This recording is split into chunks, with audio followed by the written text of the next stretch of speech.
Hello, everyone, and welcome back to the Football Chuggu Podcast. My name is Thomas Durning, and today I'm joined by my co-host, Pearse McLaughlin. Hello, Pearse. Hello, how you doing? Doing well.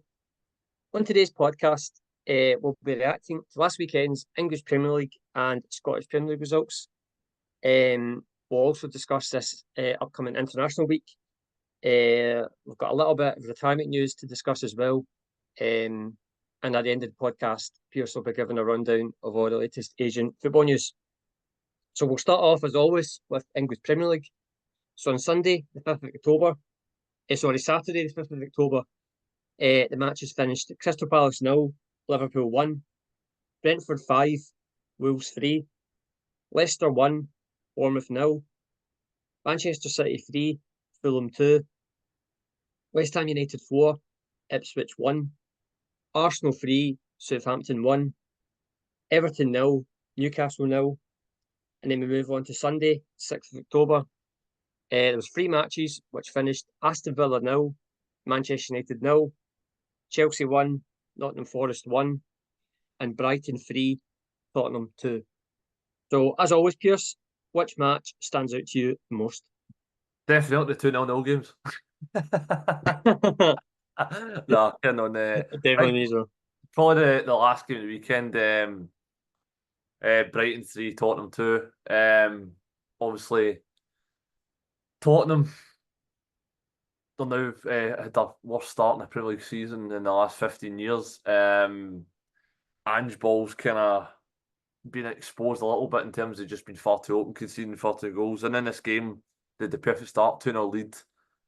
But in particular for Brighton, Minty and Mitoma, regardless, even in the first half and the second half, there's a couple of chances. They were kind of really lively and they were causing the two fullbacks of Tottenham absolute nightmares. And eventually, they toiled and they punished in the second half. And when you're 2-0, you shouldn't really be losing the game. But it happens. Brighton are a very good side, with well run, well coached, and they hurt a lot of teams, so it's no surprise. But both sides obviously play attacking football, so as a neutral, it was a great spectacle to see.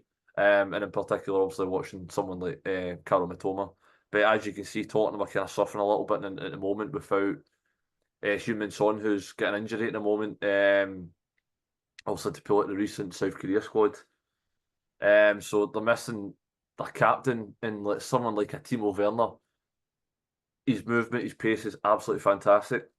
But it comes to the end product, his finishing, it leaves a lot to be desired. He's got a lack of composure and he misses a few guilty chances that someone like a Son would be taking. So it could be a different game in that aspect. But I think Brighton, you have to give praise to Brighton coming back from 2-0 down and turning it around with such a young manager as well. 31-year-old manager who's in his debut season in the Premier League. So hats off to him. And in terms of Ange Postecoglou, I think Tottenham fans need to be patient because it was only last week they were singing these praises. So they're having a difficult run at the moment. But if they keep persisting with their playing, they're going to hurt a lot of teams. But maybe just shore up a little bit at the back because they're just giving teams too many opportunities. And in this league, you get harshly punished. And it just, in terms of Ange Postecoglou himself, he doesn't look as happy as he was when he was in Scottish football, when he was winning every domestic honour. And you're at a club like Tottenham, it's really hard to win domestic trophies because they've gone so long without a trophy, and their fans are so demanding, and they've got such a short patience. So I think they need to stick with him because I think he's got a little bit of scrutiny and maybe job security pressure. But I think someone like Ange Postecoglou is refreshing to Tottenham. And did he want to go back to that old pragmatic Conte, Mourinho, Nuno Espirito Santo style of football? I don't think so. So I think they need to just be patient. And that's my standout fixture for the weekend. Yep, exact same for me. There wasn't many massive surprises over the weekend, apart from that one. Because I watched that match, I knew from the beginning that was going to have a good match anyway, because Brighton, the way they play and the way Tottenham play are basically the exact same. They both have a high line and they both very attacking style of play. So I thought it was going to be really exciting. And it was. Tottenham in the first half were fantastic. They dominated. They were 2-0 up at half time. It could have been 3 or 4. They just totally dominated that first half. I thought it was going to be a comfortable Tottenham win, but second half, Brighton were just a totally changed side. And what I liked with Brighton was the fact that they just decided, like, listen, we're 2-0 down, we're still going to go for it. And that's what they did. And they managed to get the win at the end of the day. I think every Brighton game this season's just been so exciting. Even last week against Chelsea, I know they lost heavily, but I think it was 5-2. I think it would have been. I can't remember the scoreline, but it was quite a high scoreline last week against Chelsea as well. So, for Brighton, it's been a bit of a crazy start with our young manager, Fabian Hurtzler. He's made quite an impression. Really good start for him in Brighton. And whereas Tottenham, they'll be really disappointed with that one. I think we saw Ange at the end of the match, and he looked distraught, really, kind of heartbroken. He said that was his worst result since he's been in charge of Tottenham, which kind of says it all, really, that he was really hurt by that one, because it was just the fact of how dominant they were in that first half, and the fact that it kind of fell apart in the second half. And we've seen that story with Tottenham before, so that was a really disappointing one for him. And you were right there. It does look like this season, especially, it looks like it's kind of grinding on him a little bit. The fact that there's just no consistency with Tottenham so far this season. But I wouldn't. I mean, it's still very early days. I wouldn't get too. If I'm a Tottenham fan, I would be way, way behind and Postecoglou. I love the way Tottenham play. I think he's a brilliant manager. I love the way he speaks. I mean, you obviously know a lot about him. So obviously, he's in Scottish football, but I think the Tottenham fans should stick real behind them. They're going to get results like this. It's just going to happen. This season, it's a big lesson to be learned. Definitely they should stick by him. But that was definitely my standout match from the weekend. Just lastly, obviously, I just want to touch on Aston Villa 0, Man United 0. That was a big game going into the match because Erik ten Hag is under lots of pressure at the moment.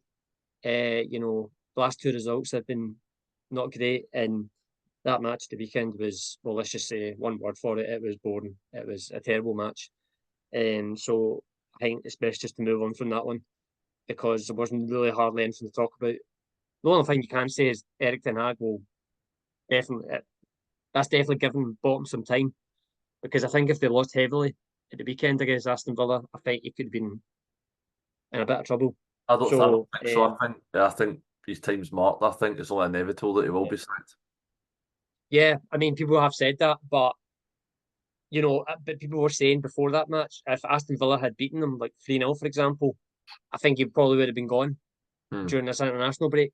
But the fact that didn't happen, he's definitely going to get this international break. He's definitely nothing's going to happen. So, because I don't think the Man United owners want to sack him. Like, obviously, we know they've got big, massive team in terms of behind the scenes, sporting directors, stuff like that. And I just think they want to do anything they can to not sack him. Because we've seen it before, Man United, they keep sacking managers and nothing's changing. I get what you mean about Ten Hag. It just, for me, I'm kind of the same. It just looked inevitable because I'm not seeing anything that suggests to me that, Man United definitely getting better. And the fact he's been back this summer and I'm still not seeing anything suggests that I think his time's going to be up soon. But we don't know. They may end up winning the league this season. This season. No chance. No, I don't see that happening as well. Anyway, we'll move on. So we'll move on now to the Scottish Premier League results. So on Saturday, the 5th of October, there was 3 matches, which finished Dundee 2, Kilmarnock 3, Hibs 1, Motherwell 2, St Mirren 0, Dundee United 1. And then on Sunday, the 6th of October, there was 3 matches, which finished Ross County 1, Celtic 2, Aberdeen 3, Hearts 2, and Rangers 2, St Johnstone 0. So quite, in my opinion, quite a good weekend of Scottish football. But which match stood out to you the most? Mate, there's that many games to choose from. It was really. There was in every aspect. And you go to every game there's something that happened that That's right. Probably the biggest game of the weekend is Aberdeen 3, Hearts 2. Yeah, Because in terms of like the matchup, the size of the clubs, and obviously just the style, just the game itself was end to end. It was exciting. It did a bit of everything. It did a red card late on, and then Hearts, Aberdeen then go on to win the game, and Hearts had a few guilty chances at 1-1. Most noticeably, Vargas, where he was one on one with the keeper, and he could have easily slipped into Shankland, who was beside him, but he went for the dink. And then they did take the lead 2-1 for Bliss-Brittle. It was a cracker of a finish, by the way. And then also Devlin equalised just shortly after. They get the red card, Hearts, and then Duke come out of nowhere. Obviously, he was gone AWOL. He just came back into side, fresh legs, cut back at the end of the game. They win the game, and that maintains a 100% record. Get international break, which I think is a monumental victory. And obviously, Hearts off the fresh off the back of the one in Europe as well in midweek. So I thought Hearts played a lot better than they'd been playing under Naismith. And obviously they've still not got a manager yet. So I think it was always going to be a tough task for Hearts considering the start that Aberdeen have had to the season. But I thought as a game it was exciting. It had a bit of everything. And then the other game I'm going to talk about is Dundee 2, Kilmarnock 3. Tony Dockery up against his former manager. yeah, And McInnes, and Derek McInnes somehow got the better of him, which it looked inevitable that Dundee were going to hang on for the win. But I thought I'd like to touch on I don't know if you've seen the sending off, Tom, of Mo Salah. yeah. I Yeah, saw. but Yeah, for me, I thought it never was a red card. never a second yellow, never a red card. No. It's one of the ones where VAR it needs to be introduced to look at a second yellow because they cannot look at a second yellow, but they go look at straight red cards. For me, I thought that Yeah, was a terrible decision from the referee, and it does hinder them in the end because they're a man down and Kilmarnock going to push, and that's what they've done.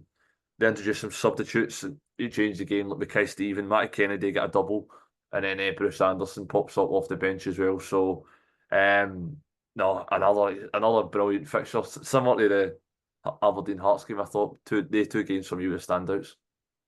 yeah. My one's just the one you talked about, the Kilmarnock Dundee 3-2 match.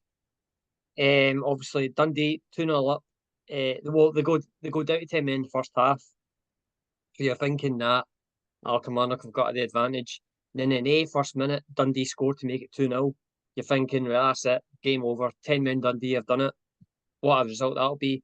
And then in the 86th minute, Kilmarnock pull one back. In the 88th minute, Bruce Anderson scores to make it 2 each. And then in the 94th minute, Matt Kennedy scores for Kilmarnock to make it 3-2. So it was for Kilmarnock, what an afternoon. What a result. That's their first league win in the season as well. So what a match to do it. The fact coming back like that, brilliant result for them. Hopefully, Dan McInnes will hope that kickstarts their season because they've had European football, but the leagues this season have really not got going. And then obviously it'll be a tough one for Dundee. Especially the fact that red card, as we just talked about, for me, it was never a red card. I mean, it was a second booking, and they can't even challenge it because, it's too yellow. It couldn't even have gone to VAR or anything. So it was really hard done by for Dundee because I don't think it was a red card as well. I think that match would have ended a draw if it wasn't for 10 men.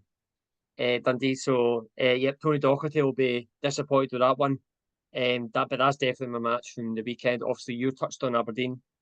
I mean, it's just what a run they're on. It's still early days. I mean, it's still early days, but still, the fact that Jimmy Telling's come in and he's won every single game since he's joined. I mean, that's what 12 wins out of 12 now. 12 out of 12. But I he mean, has got that's a brilliant. difficult month after the international break. He's got Celtic, Rangers, and he's got Motherwell. Yeah, I mean, obviously the next game after the international break is Celtic away, so that's the big one for him. That's you know that's the one where Aberdeen are going to be tested to see where they really are because they've not Rangers as really well played. because there's always Yeah, Aberdeen always love to play against the Old Firm and they always raise their yeah, game. yeah, So both games will be, in my opinion, yeah, Celtic is obviously the pinnacle at the moment, the team to beat. yeah, But for me, both matches will define if Aberdeen could potentially split the top two, and for the first time in I don't know how long. So that'll be a big tester for me to see how if Aberdeen have got what it takes to go all the way and challenge Celtic and potentially come second in the league. Yeah, I hope they stay. I really do. I hope they don't fall off, and because Aberdeen should be right up there challenging the Celtic Rangers. I hope to see them right up there towards the end of the season as well. So I don't know if you've seen Pretoria lately, but the stadium just looks unreal at the moment. I mean, they're selling out nearly every weekend.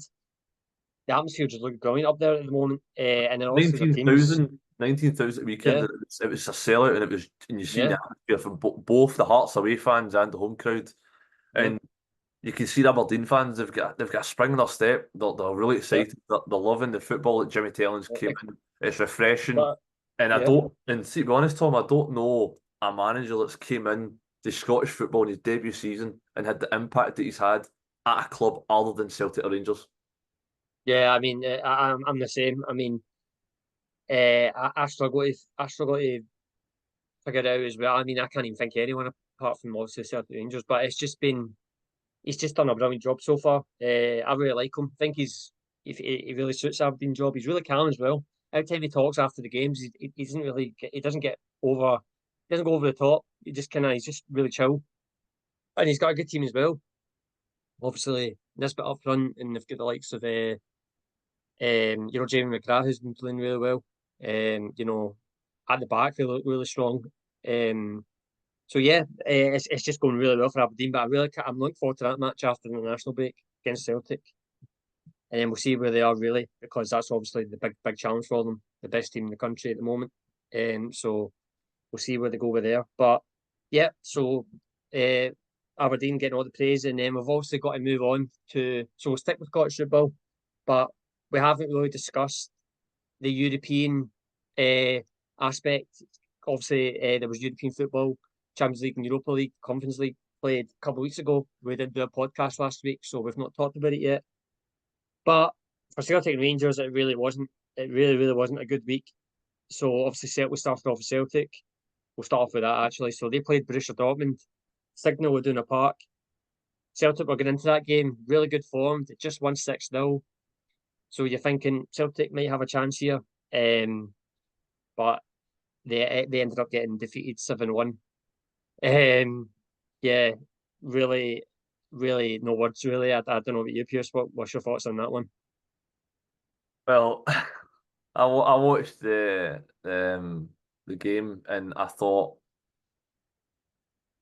to concede an early penalty, it's not the greatest start. But then Celtic get an equaliser right away and within the first 10 minutes, and you're thinking, oh, we've got a game on here. Celtic can go toe to toe with Dortmund, and then within 2 minutes they concede again. They're 2-1 down, and then and after that was just wave after wave after wave of attack. Celtic couldn't keep the ball. You've just seen Kyogo was anonymous. The front three, I thought Nicholas Kuhn was let a man down. He just kept getting overloads that side. He was like getting dragged into the press the centre half, and then that left back was like the 2-1 v Johnston. And it feels as if the midfield from Celtic were all over the place. There was no protection for the back four, and it was just. And as you know, Dortmund, let's be honest, they were Champions League finals last season for a reason. You don't get to a Champions League final off of luck or being a poor side. And at this level, you get punished for every single mistake. And that's what happened, and that's what it felt like. And Adeyemi was, I don't think I've ever seen him play a better football game. He was electric. Obviously, we know his pace, and in the final last year did cause problems, but his finishing was left a lot to be desired. But against Celtic, he was ruthless, and the whole team of Dortmund were ruthless, and they punished Celtic. And I think maybe Celtic exerted themselves a little bit too much against St John's St McDermott Park. Maybe we're clutching at straws here, but I thought Celtic really found the level, and the fact is you need to do a lot better at this level. Otherwise, they could be on another couple of scuddings, especially the next one, Court, which is Atalanta away in Italy, which for me will be another potential, because Atalanta started the season brilliantly, and if Celtic play the exact same way, they'll get the exact same results. So I think Brendan Rodgers needs to learn and maybe adapt his system a little bit. I'm not saying go fully pragmatic, but you need to offer a little bit more protection to your back four. And obviously, like we say, Carter Vickers' injury is a massive blow to Celtic, and with him in the side, they just look a stronger animal. And obviously, when they get the ball, they need to keep it. Yeah, so I thought Celtic in particular were very poor, and it was 7-1 going on 10, 12, 15. Yeah, I agree with everything you said there. Just a bad, very bad night for Celtic. Obviously Dortmund go 1-0 up. You think, okay, then Celtic equalise. A couple of minutes later, you think, okay, the match starts from here. Let's see what happens. And then when Dortmund scored to make it 2-1, like seconds after, I kind of knew it was going to be a long night, and it turned out to be like that for Celtic. The biggest thing from that match was the the space between Celtic's midfield and defence. The fact that the likes of Adeyemi, Julian Brandt, were picking these pockets in behind the midfield and defence, and the Celtic midfield they just could not cope at all. Dortmund, every single time they went forward, I felt like they were going to score. They were really good on the night. Celtic, they tried to play it from the back, and every mistake they made, they just got punished.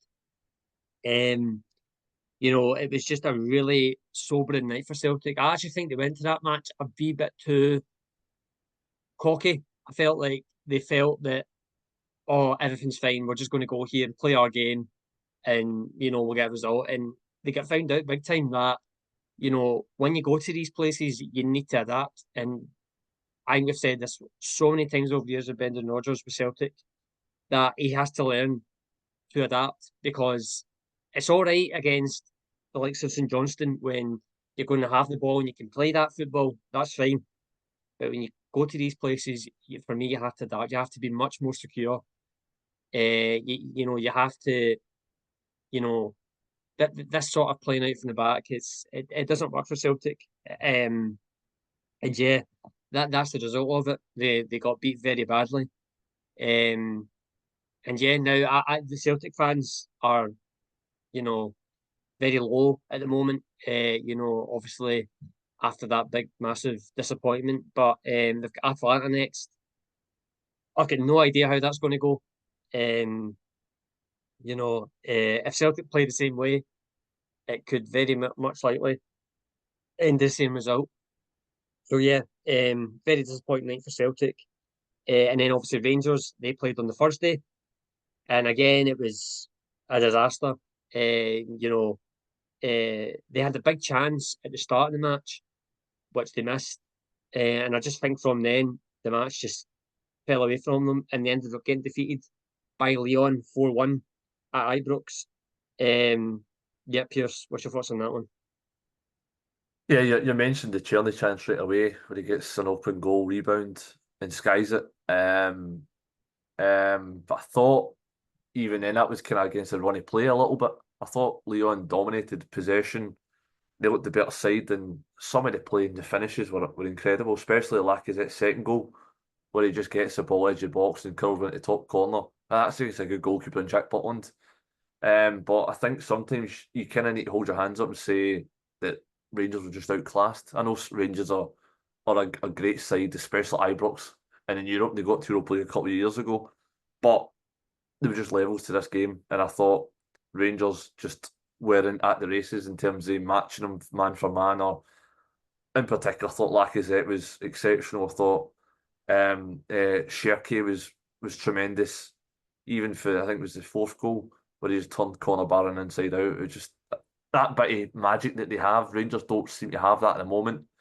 But it's not saying it's all doom and gloom. Both Celtic and Rangers both get 3 points from the first two games. So, but maybe it's a reality check that for both sides, especially Rangers at Ibrox as well, I don't think they'd ever want a 4-1 defeat at home.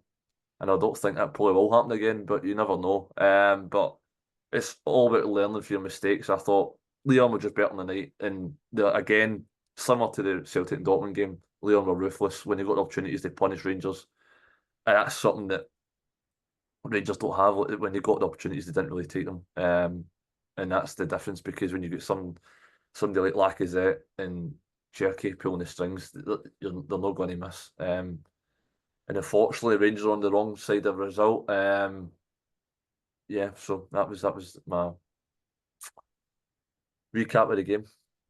Yeah, I think for one word for that, same with Celtic really, is that Rangers were just totally outclassed. Obviously Leon haven't started the season well, but and so the fact that Leon hadn't started the season well, I thought Rangers had a good chance, especially the fact they were at Ibrox, but that wasn't to be the case at all. You were right there about Cherky and Lacazette for Leo. I thought they were brilliant on the night. I mean, Lacazette's second goal, I think it was. Oh, it was a brilliant goal. Right from outside the box, he just smashed into the top corner. I mean, it was a brilliant goal, and Cherky was brilliant on the night on that right hand side. I think Jeffy had nightmares about him because he was just so good. Yeah, Leon were just totally the better side on the night. For Rangers, it could even been more than four. Um, you know, uh, and I think for Rangers at the moment, I just don't think they're in that place to sort of mount a good Europa League campaign. I just don't think they've got the squad at the moment. So I think for Clement, I think the league for them at the moment is more a priority than Europa League. And that's a tough Europa League draw. They've got a group as well. So the fact that they've got Man United and Tottenham in that is, for Clement, it's going to keep him awake at night. So, yep, Rangers, again, they were totally outclassed on the night. But it does end with good news for Scottish football because Hearts did get their first win of the campaign in the Conference League. They went to Azerbaijan, I think it was, to play Dinamo Minsk, and they won 2-1 in the last minute. I think it was Jan Danda that got the goal in the last minute of the match. So, yeah, Pearse, what's your thoughts? Again, phenomenal result. Great for Scottish coefficient. 3 points in the group for them. Brilliant result away from home, and maybe showing Celtic Rangers that the Scottish sides can win away in Europe. That it is not all doom and gloom. So there's positive hope in that aspect. And obviously Jan Danda, recently new signing, but he's not really been in the starting 11. Same with Blair Spittle.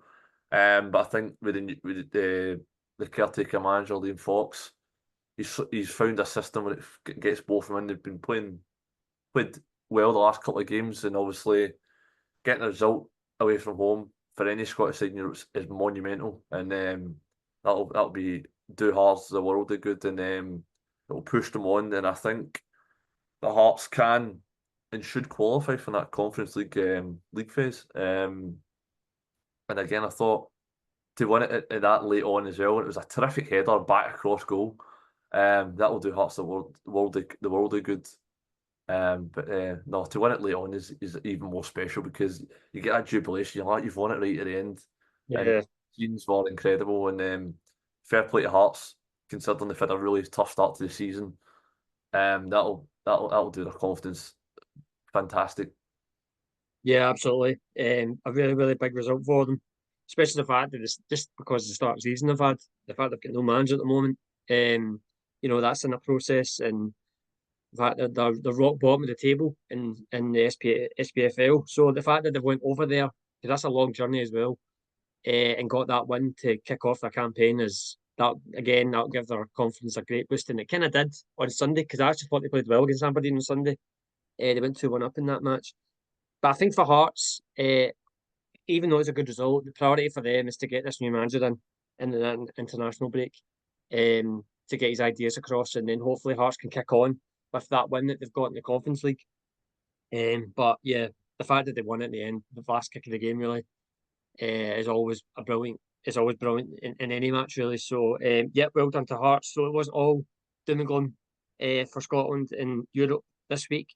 So, yeah, that was the results. So we'll now move on to we're now in international week. So we'll obviously talk about Scotland. So for Scotland at the moment, it's very much an injury plagued squad. Um, lots of injuries at the moment. They've got these two big games against Croatia and Portugal in this campaign coming up. And I just thought it's quite interesting. So this is an absent starting 11 that Scotland have to be without in this camp in this upcoming camp. So Angus Gunn is ruled out. Jack Hendry, Scott McKenna, Kieran Tierney, a midfield of Lewis Ferguson and Ross McCrory, wing backs Nathan Patterson, Aaron Hickey, and the attackers John McGinn, Tommy Conway, and Stuart Armstrong.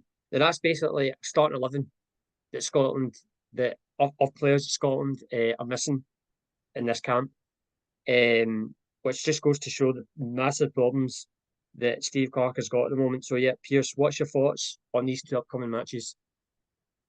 It's going to be incredibly difficult. I think it remains to be seen what formation or what system we're going to play, because obviously there's no Kieran Tierney.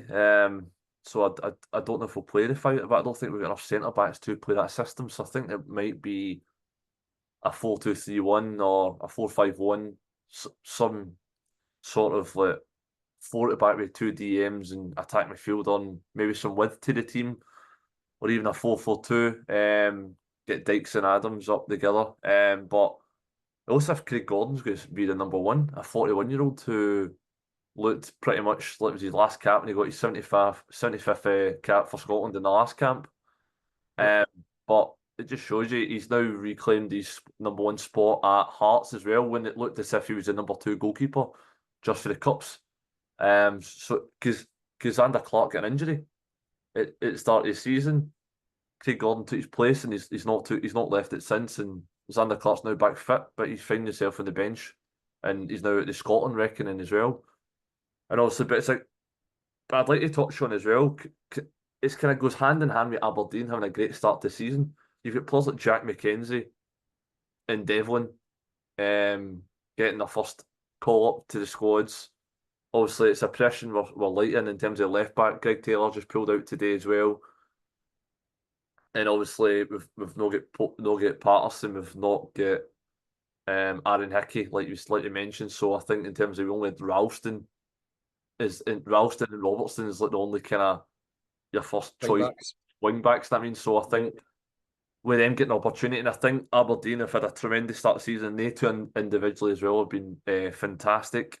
So it'd be nice to see them get a game. But like you say, when you're playing the calibre opposition we're playing in terms of Croatia and Portugal, it's going to be incredibly difficult. We were incredibly lucky the last time to get 0 points, but I think we just need to try and make the use of home advantage and try pick up, like we say, get some points on the board, because it's been a long time coming since we've had the last victory, and it would give Scotland a much needed boost. But in terms of me looking at the Scotland camp at the moment, it's looking very bleak for me. I don't really see Scotland winning any of the 2 games, and hopefully Steve Clarke can prove me wrong and we can get some memorable performances. But for me, with the amount of injuries that are out, the 11 that you mentioned is incredible. The quality that is out at the moment at Scotland side, and it is incredibly weak at the moment, and we're playing these 2 top nations, so it will be a really tough test, and we'll see what happens. Yeah, absolutely. It's just going to be so difficult, this camp. Sort of feel sorry for Steve Clarke, just so unlucky with injuries. The fact that Scotland could name a starting 11 of injuries at the moment, and the starting 11 that I just named that are all injured, that's quite a good team. That's quite a good team. So it's just really difficult at the moment. And you know, lots of new people, lots of new players in the squad, the likes of Liam Lindsay, Jack McKenzie, Nicky Devlin. The likes of them. It's just going to be really difficult. I'm not really expecting much from Scotland in this camp. Which is quite disappointing because, I don't know. Hopefully at Hampden against Portugal, there could be something, but again, it's going to be difficult. Quite another big bit of news as well. Scotland have lost their set piece coach, Austin McVie. He's decided to step away. So again, that's a big blow for Steve Clarke and his background team, because we all know about Scotland and set pieces. It's been really successful the last couple of years. So that's another big blow. But it's not all doom and gloom, because we've got the likes of Scott McTominay, who started brilliantly in Napoli. He's already a fan favourite there. The likes of Che Adams at Torino, who's doing really well. and so on. So 4-8 for Torino. yeah, so it's not all doom and gloom, but it's going to be really difficult. And yet we'll see what happens, and we'll talk about it next week in the podcast. So for the final part of the show, Pearse will now give his Asian football roundup. Yeah, so the J League One opening round for the 2025 season will commence the weekend of February 14th to February 16th, which means that the ACLE, which is the Asian Champions League Elite, side will start the season with 3 games in the space of 8 or 9 days. South Korea's 26-man squad has been announced for their 2 matches against Jordan and Iraq in their 2026 FIFA World Cup Asia third qualifying round matches. And this is a squad, so 3 goalkeepers in Kim Seong-gyu, Kim Jong-hyung, and Jo Hyun-woo. Defenders Kim Min-jae, Kim Joo-sung, Park Min-gyu, So Young-woo, Lee Min-jae, Lee Han-bum, Jung Seon-hyun, Cho Yoo-min, Hwang Moon-gi. Midfielders Kwon Hyuk-kyu, Park Young-woo, Bae Jun-ho, Paik Sung-ho, Son Heung-min, who's now been withdrawn, Ji-sung, Lee Kang-in, Lee Dong-gyung, Lee Jae-sung, Hwang In-bom, Hwang Yi-chan, and then 3 forwards listed as Os Se-hun, Oh Young-gyu, and Ju Min-kyu. So Kim Sung-gyu returns after tearing his ACL right before the Asian Cup the back end of last year. Will he keep his number 1 status? It remains to be seen, because obviously Jo Hyun-woo was the hero at the Asian Cup and he's been number 1 ever since. Oh Young-gyu has returned and he was selected ahead of Lee Young-jun after having a terrific start to his spell over in Genk in Belgium. And Kwon Hyuk-kyu, the on-loan Celtic midfielder at Aberdeen, has been called up to the senior side for the very first time and could even earn his first international senior cap. And Hon Hyung-suk and Kim Young-won both drop out of the squad. So Seoul World Cup Stadium, Korea's home ground, generated revenue of $6.1 million between January and August 2024. $1.6 million is from hosting South Korea and FC Seoul matches.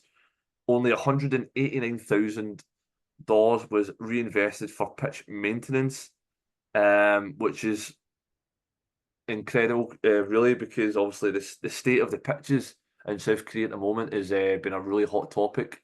They're just not fit for purpose, and for a professional standard of football across all the stadiums, they've been nothing short of absolutely diabolical, and players are going to have some serious injuries if it maintains this way. So I think there's going to have a hearing soon in terms of making sure the pitches are up to a certain standard. So $743,000 was made on Korean match days. $851K was made on FC Seoul match days. $1.8 million was made on various concerts, and $2.7 million was made of other general events. So the AFC's website lists Gwangju SC and Ulsan HD FC's ACLE home games on October the 22nd and 23rd as to be decided for both time and location. It appears likely that the venues originally set for Gwangju World Cup Stadium and Ulsan Munson Stadium may be changed due to serious pitch issues at both stadiums.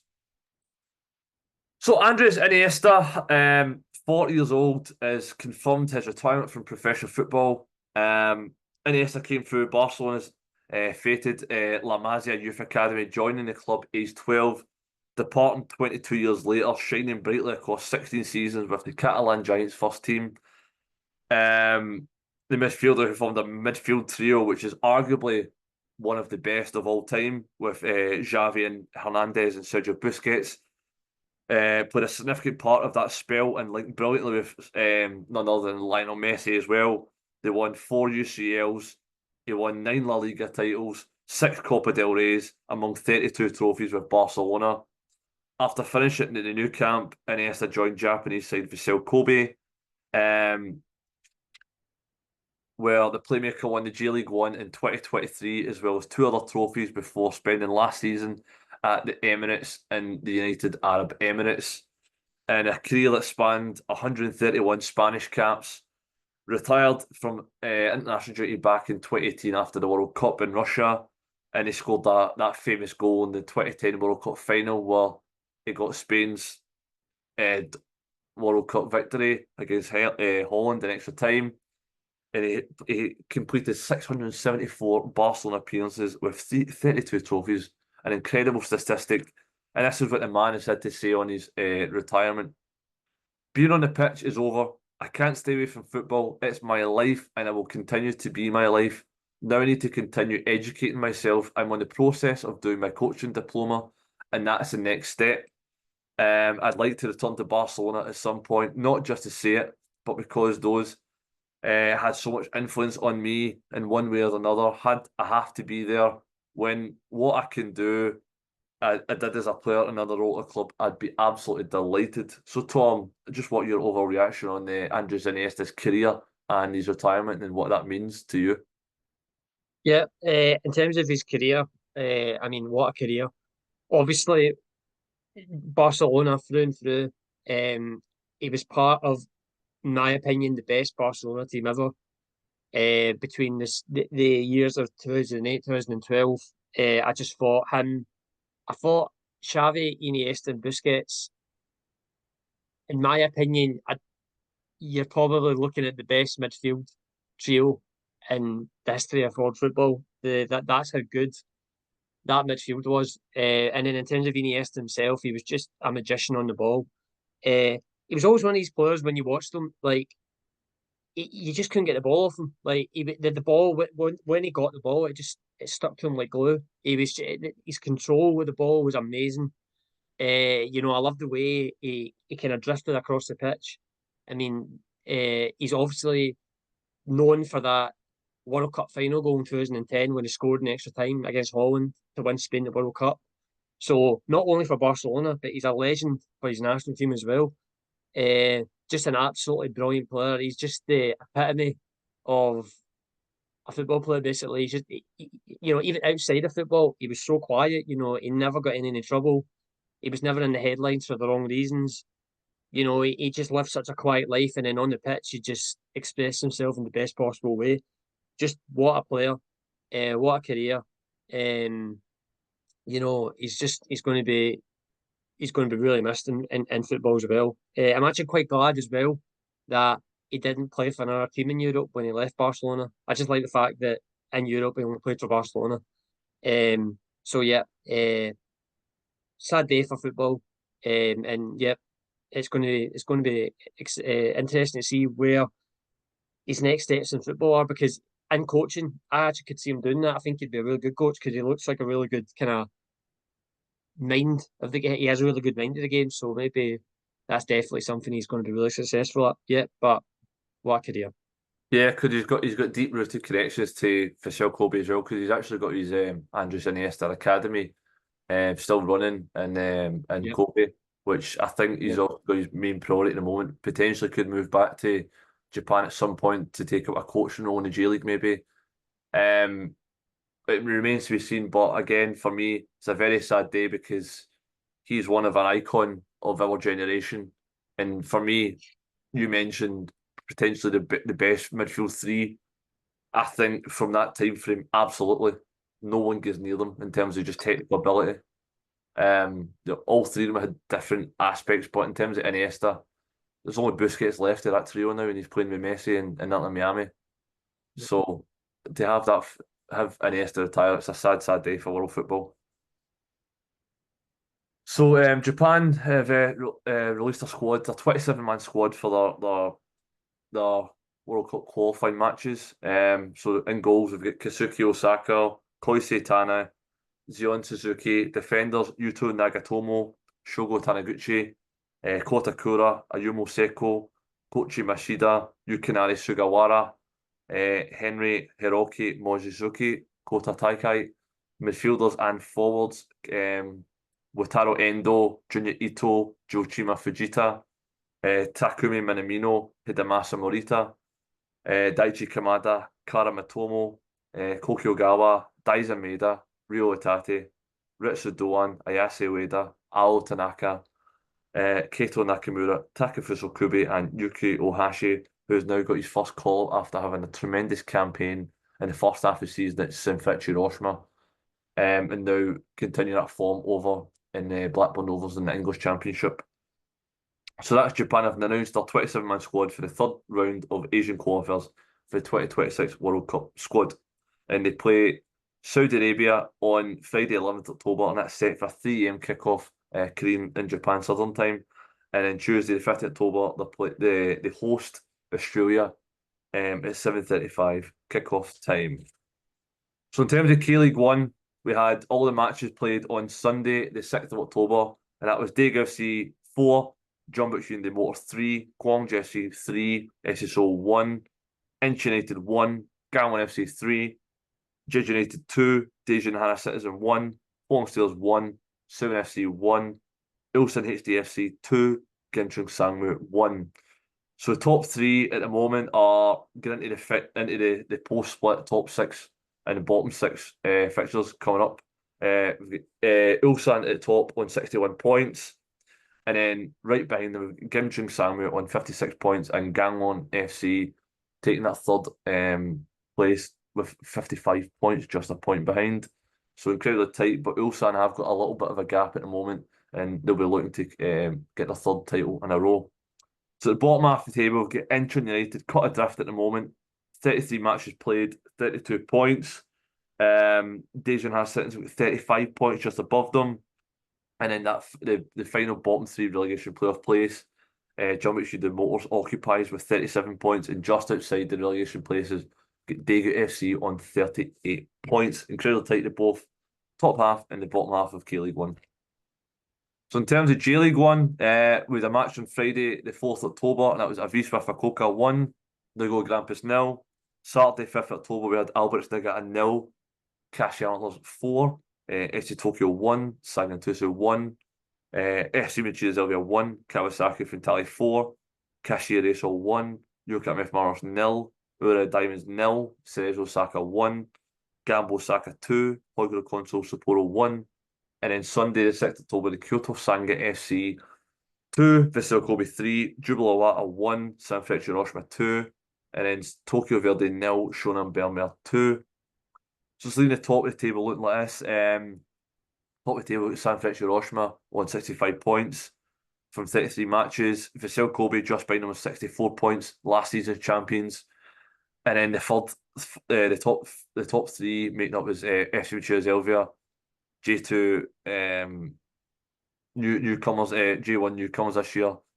Tremendous campaign to date, and they still find themselves in that ACL place. And then just outside, we've got two sides, both joint at 53 points. So that is Gambo Osaka and Cashew Antlers, with Cashew Antlers beating them on goal difference by 4 and also got a game in hand. So they could potentially, without that victory, game in hand, they could go up to just 3 points outside of the third place. In terms of the bottom half of the table, Sagan Tuso cut adrift at the moment. Them and Hoikyo Console Sapporo are looking likely that they will get relegated this season. Sagan Tuso on 26 points, Hoikyo Console Sapporo on 29 points, and in the final playoff relegation playoff place is Jubilo Awata on 32 points, and it's 6 points is the nearest team in 17th, 16th and 15th. Kyoto Sanga FC, Kashiya Reysol and Shonan Bellmare all on 38 points, with obviously Kyoto Sanga and Kashiya Reysol both got a game in hand as well. So it's looking incredibly likely that the bottom three, as it stands, could remain that way. So the K-League 1 have released the final 5 fixtures. So this is the post-split top post-split fixtures. So round 34 to round 38 for both the final A and final B. So final A teams are Ulsan HDFC, Gimchung Sangwoo, Gangwon FC, Pohang Steelers, SC Seoul, and Suwon FC. And then the bottom 6 final B is Gwangju FC, Jeju United, Daegu FC, Jeonbuk Hyundai Motors, Daejeon Hana Citizen, and Incheon United. So Ulsan look to earn a third straight K-League 1 title for the very first time, while unlikely contenders Gimchung and Gangwon look to make history. FC Seoul are back in the final A for the first time since 2019, are on the hunt for the first ACL spot since 2020. At the bottom of the table, at least one team will suffer automatic relegation. while 2 more will have to go through the dreaded promotion relegation playoffs. And after round 38, for the teams that finish 10th and 11th, there are promotion relegation playoffs. The team that finishes at 11th will have a 2-legged tie with the K-League 2 runners-up, with the second leg at the home ground of the K-League 1 side. The team that finishes 10th will await the winners of the K-League 2 playoffs. Third in the K-League 2 hosts the winner of the 4th versus 3rd over 1 leg and only needs a draw to advance to the promotion relegation playoff final. That is all your latest Asian football news. Thank you, Pearse, and thank you everyone for listening to this episode of the Football Chuggu Podcast. This podcast will be available to listen to on the Football Chuggu YouTube channel and also the Football Chuggu website. Thanks for listening and see you soon. Bye-bye.